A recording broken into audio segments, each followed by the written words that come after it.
إن الحمد لله والصلاة والسلام على رسول الله وبعد أعوذ بالله من الشيطان الرجيم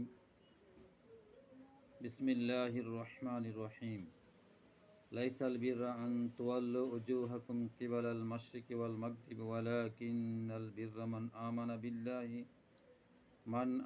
بالله واليوم الآخر والملائكة والكتاب والنبيين وآتى المال على حبه ذوي القربى واليتامى والمساكين وابن السبيل والسائلين وفي الرقاب وأقام الصلاة وآتى الزكاة والموفون بعهدهم إذا عاهدوا والصابرين بالبأساء والضراء وحين البأس أولئك الذين صدقوا وأولئك هم المتقون সদাকাল্লাহুল আজিম।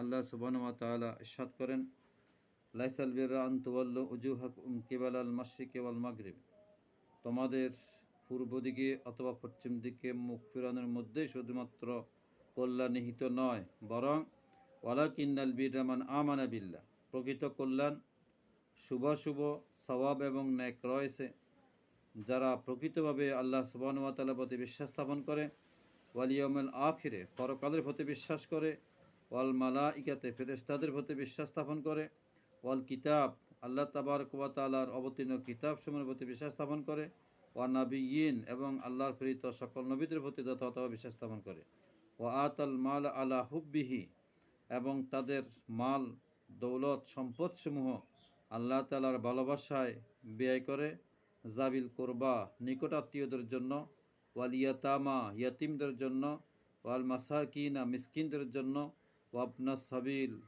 মুসাফিরদের জন্য, ওয়াসাইলিন, ভিক্ষুকদের জন্য, ওয়াফির রিকাব, এবং বন্দি মুক্তিদের জন্য, ওয়াকামাস সালাত, এবং যারা নামাজ কায়েম করে, ওয়াতাজ যাকাতা, এবং যারা যাকাত আদায় করে, তাদের জন্য রয়েছে প্রকৃত কল্যাণ, ওয়াল মুফুনা বিআহদিহিম ইযা আহাদু, এবং যারা যখনই যে অঙ্গীকার আদায় করে তখন সে অঙ্গীকার ওয়াদা চুক্তি পরিপূর্ণ করে, ওয়াস-সাবিরিনা বিল বাসায় ওয়াদ-দাররায়, সুখে দুঃখে, আনন্দ বেদনায়, অভাবের স্বভাবের সকল অবস্থায় আল্লাহ সুবহানাহু ওয়া তাআলার সন্তোষের জন্য ধৈর্য ধারণ করে, ওয়াহিনাল বাস উলাইকা আল্লাযিনা সাদাকু, এই সমস্ত লোকেরাই আসলে সত্যবাদী এবং সত্যপন্থী, ওয়া উলাইকা হুমুল মুত্তাকুন, এবং তারাই প্রকৃত খোদাভীরু এবং আল্লাহকে ভয় করে। সাদাকাল্লাহুল আযীম। বারাকাল্লাহু লানা ওয়া লাকুম ফিল কোরআনিল আযীম ওয়া নাফা'না বিল আয়াতি ওয়া যিকরিল হাকীম। সুপ্রিয় দর্শক শ্রোতা, দ্বীনে ভাই ও বন্ধুগণ,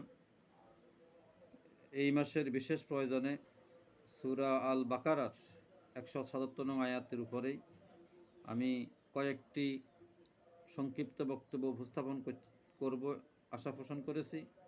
আল্লাহ সুবহানাহু ওয়া তাআলা যদি তৌফিক দান করেন, ওয়া তৌফিক ইল্লা বিল্লাহ আলাইহি তাওয়াক্কালতু ওয়া ইলাইহি উনীব। সূরাতুল বাকারা কোরআন মাজিদের সবচেয়ে বড় সূরা। এর রয়েছে 286 আয়াত, 40টি রুকু। সূরাটি মাদানী। এটি অবতীর্ণ হয়েছে মুহাম্মদ আরবি সাল্লাল্লাহু আলাইহি সাল্লাম মক্কা থেকে হিজরত করে যাওয়ার পরে মদিনার জীবনের শুরুতেই বেশ কিছু আয়াত বা অধিকাংশ আয়াত নাজিল হয়েছে, এবং অন্যান্য বিভিন্ন সময়ে অবতীর্ণ হয়েছে, এবং যে আয়াতগুলো দিয়ে সূরাটি শেষ করা হয়েছে সেই আয়াতগুলো অবতীর্ণ হয়েছে হিজরত করে যাওয়ার পূর্বে মেরাজের সমসাময়িক সময়। বিষয়বস্তুর সাদৃশ্যতার কারণে, নিকটবর্তিতার কারণে আয়াতগুলোকে একসাথে সংযুক্তি করা হয়েছে।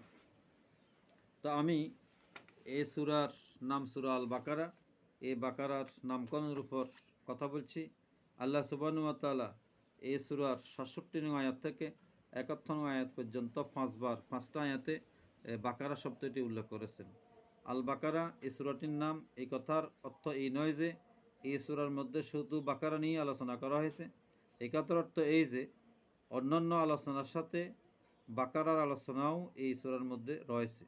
কোরআন মাজিদের সূরাগুলো ব্যাপক বিস্তৃতি, এক একটা সূরার মধ্যে অনেকগুলো বিষয়বস্তু নিয়ে আলোচনা করেছে বিধায় অনেকগুলো বিষয় সংযুক্ত থাকার কারণে শুধুমাত্র সবগুলো একসাথ করে কোনো সূরার নামকরণ করা নয় বিধায় যে কোনো একটা বিষয়কে নির্ধারণ করে সূরার নামকরণ করা হয় থাকে। অনুরূপভাবে এই সূরা বাকারা নামকরণ করা হয়েছে আল বাকারা শব্দ দিয়ে। আল্লাহ সুবহানাহু ওয়া তাআলা এই সূরাতুল বাকারার ৬৬ নং আয়াতে বলছেন, ওয়াইদ ক্বালা মূসা লিকাওমিহি ইন্নাল্লাহা ইয়ামুরুকুম আন তাযবাহু বাকারা। বনী ইসরায়েলের এক ধনাঢ্য ব্যক্তি ছিল, তার কোনো ওয়ারিশ ছেলে সন্তান ছিল না, তার একজন বাতিজা ছিল। ও বাতিজা ওই লোকটার সম্পদের লোভে পড়ে ওই লোকটাকে হত্যা করে অন্য একজন বাড়ির পাশে রেখে আসছিল, এবং রেখে আসে ওই বাড়িওয়ালাকে আসামি করে মূসা হত্যা লোকটার ধনাঢ্য ব্যক্তির হত্যার জন্য অভিযোগ করছিল মূসা আলাইহিস সালামের নিকটে। সে সময়কার নবী মূসা আলাইহিস সালামের নিকটে মূসা আলাইহিস সালাম এই হত্যাকাণ্ডের তদন্ত করতে গিয়ে আল্লাহ সুবহানাহু ওয়া তাআলার নির্দেশে তাদেরকে বললেন, তোমরা একটা গরু জবাই করো। গরু জবাই করে গরুর একটা অংশ দিয়ে যদি ওই ব্যক্তিকে কি করা হয়, আঘাত করা হয়, তাহলে ওই ব্যক্তি জাগ্রত হয়ে হত্যাকারীর নাম বলে দিবে। আল্লাহ তাআলা বলছেন, ফাকুলনা দ্রিবু বিবাদিহা ফাকুলনা দ্রিবু বিবাদিহা কাযালিকা ইউহিল্লাহুল মাউতা ওয়া ইউরিকুম আয়াতি লাআল্লাকুম তা'কিলুন। আমি বলছিলাম, তোমরা গরুর যে কোনো একটা অংশ দিয়ে নিহত ব্যক্তিকে আঘাত করলে নিহত ব্যক্তি তার নাম বলে দিবে। কোন অংশ দিয়ে আঘাত করা হয়েছিল তাফসীরে সে বিষয়ে নীরব, আমরা সেদিকে বিষয়ে আলোচনা করতে যাব না। আল্লাহ তাআলা বলছেন, ওয়াইদ ক্বালা মূসা লিকাওমিহি ইন্নাল্লাহা ইয়া'মুরুকুম আন তাযবাহু বাকারা। যে মূসা আলাইহিস সালাম তার জাতিকে বললেন, আল্লাহ তাআলা আদেশ করছেন যে তোমরা একটা গরু জবাই করো। কালু, তারা বলল, আতাত্তাখিযুনা হুজুয়া, আপনি কি আমাদের সাথে উপহাস করছেন? ক্বালা আউযু বিল্লাহি আন আকুনা মিনাল জাহিলিন। মূসা আলাইহিস সালাম বললেন, আমি অজ্ঞদের অন্তর্ভুক্ত হতে আল্লাহ তাআলার নিকট আশ্রয় চাই। কালু উদউ লানা রাব্বাকা ইউবায়্যিন লানা মা হি। তখন তারা স্বাভাবিকভাবে কোনো গরু জবাই না করে আপত্তি করে বলল, আপনি আপনার রবের কাছে বলুন গরুটা কীরকম হবে।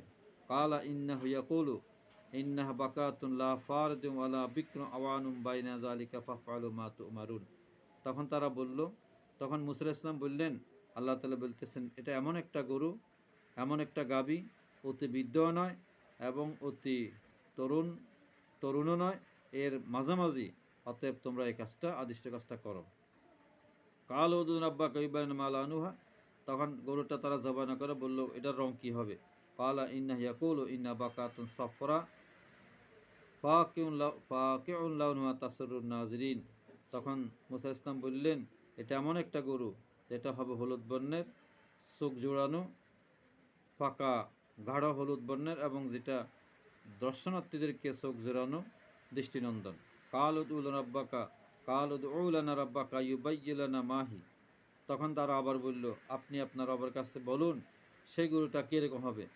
ইন্নাল বাকা তাশাবাহু আলাইনা, আমাদের কাছে তো বিভিন্ন রকমের গরু রয়েছে। ওয়া ইন্না ইনশা আল্লাহ লা মুহতাদুন, যদি আল্লাহ পাক ইচ্ছা করেন তাহলে আমরা সুপথপ্রাপ্ত হলো। কালা ইন্নাহু ইয়াকুলু ইন্না বাকাতুন লা যালুলুন তুসিরুল আরদা ওয়ালা তাসকিল হারতা মুসাল্লামাতাল লা শিয়াতা বিহা কালুন আনা জিতা বিল হক ফাযাবাহু ওয়া মা কাদু ইয়াফআলুন। তখন তিনি বললেন, সেটা এমন একটা গরু, এটা কোনো ক্ষেত খামারে পানি সেচে কোনো কাজে ব্যবহার হবে না, সম্পূর্ণ নিখুঁত নির্ভেজাল এবং সৌন্দর্য একটা গরু হবে। তখন তারা বলল, আপনি এতক্ষণে সত্য কথা আনয়ন করেছেন। ফাযাবাহু, তারা একটা গরু জবাই করলো, যদিও তাদের জবাই করার ইচ্ছা ছিল না। এখানে ৬৭ নং আয়াতে একবার, ৬৮ নং আয়াতে একবার, ৬৯ নং আয়াতে একবার, ৭০ নং আয়াতে একবার, ৭১ নং আয়াতে একবার, এই 5 বার বাকারা শব্দটি থাকা কারণে এই বৃহৎ সূরাটির নামকরণ করা হয়েছে সূরাতুল বাকারা। অনুরূপভাবে কোরআন মজিদে বাকারা অর্থ গাভী, অনুরূপভাবে প্রাণীর নামে কোরআন মজিদে 6টি সূরা রয়েছে। যেমন 2 নম্বর সূরা সূরাতুল বাকারা, 6 নং সূরা সূরাতুল আনাম, কোরআন মজিদে 16 নং সূরা সূরা আন-নাহল, কোরআন মজিদে 29 নং সূরা সূরা আনকাবুত, কোরআন মজিদের 105 নং সূরা আল ফিল। এই 6টা সূরা রয়েছে কোরআন মজিদের মধ্যে প্রাণীর নামে। এভাবে কোরআন মজিদে আল বাকারা, ফিল, নাহল, আনকাবুত সহ নামল অসংখ্য প্রাণী জগতের ইতিহাসের কথা রয়েছে। সেগুলো আমরা পরবর্তী বক্তব্যতে বলার চেষ্টা করব ইনশাল্লাহ। সূরাতুল বাকারার এই আলোচ্য বিষয়, সূরাতুল বাকারার ফজিলত, এইসব বিষয়গুলো বলবো ইনশাল্লাহ। আজকে এখানে শেষ করছি। ওয়া মা তাওফীক ইল্লা বিল্লাহ। আসসালামু আলাইকুম ওয়া রাহমাতুল্লাহি তাআলা ওয়া বারাকাতুহু।